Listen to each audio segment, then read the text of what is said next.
Oh man. Hey, INTJ, drink some water. This is a interesting story that I'm sure feels unique to me, but I have this gut feeling that many other, not just INTJs, but those with NI, high in their function stack, might experience this, which is that I went through, I would say, a whole year of being severely dehydrated.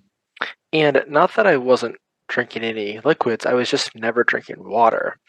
And because introverted sensing is so neglected by our type, all the warning signs that like an ISTJ or an ISFJ would have easily seen like 1 month into being dehydrated, I neglected to even think that that was what was causing any of my symptoms. And the symptoms are symptoms that you think would be caused by climate or the environment you're in. So, for example, my hands would constantly crack. And I was like, well, it's there I live in. It can be dry. And if I'm outside, it's windy. That's kind of typical. In certain seasons, that makes sense. But then it was like all year round. And it's like, well, it's really humid and the weather was moist out. So why are my hands still cracking? And it's like, okay, well, it must be just I got to put lotion on my hands. And that still didn't work. And I was excessively exercising, so I do a lot of HIIT workouts, and I would be sweating a lot and hydrating. But I was really here's my routine. This is my morning routine. For like imagine this for 18 months of this. Wake up, have coffee or a sugar-free energy drink to wake up, get the caffeine going. Okay. Then like 2 or 3 hours later, I would have coffee or tea. And then sometime around 3 or 4 or 5 o'clock, I would have like a sugar-free soda, like a Zevia or something like that. And at the end of the night, it'd be like 9:30. I would be like, I am so thirsty, and I would chug 4 to 8 ounces of water. But I was not getting hydrated at all. I was just, but I was like, I was feeling okay for a long time, and always progressively feeling just a little bit more run down. And what I kept saying was, well, I'm just run down because I have a young son, and my wife and I were running all over the place. So we're gonna feel worn down, and we were constantly getting sick. So I kept thinking like it's something environmental that is either happening to me, but I'm in the best shape of my life. I'm eating great. My mental health feels good. My mentality, like I don't have any brain fog, felt sharp. Then one day I was feeling really nauseous and I couldn't figure it out because I wasn't sick. I didn't have a sore throat. I was feeling good, but like I stood up and I was like, okay, I'm pretty nauseous and it's like this ongoing thing. And I looked up, I'd had this, I guess, sneaking suspicion that it's probably something I'm not doing. Like I need to be doing something that I'm not. And through some research, discovered that one of the signs of severe dehydration is um, being nauseous. And skin cracking, not good, your skin being inelastic. And I took inventory and said, I literally haven't had more than 4 ounces of water per day for like 9 to 12 months straight. And I went, okay, this is a specific problem with NI and not being able to check in with SI.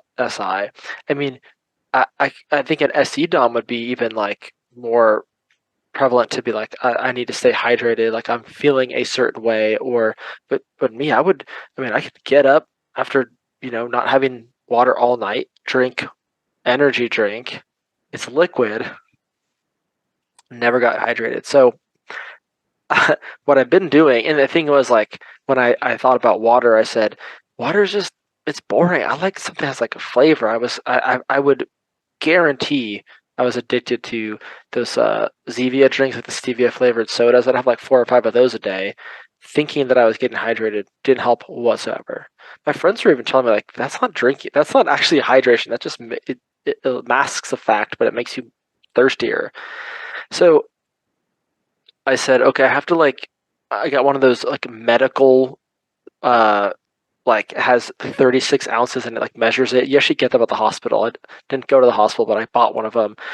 And then I had to start making a concerted effort to actually hydrate, even when I felt fine. And one thing I found during the research, I know this is not a sponsored ad, but if anyone uses these Elements, a really cool brand. Let's see if I can do that. They're these.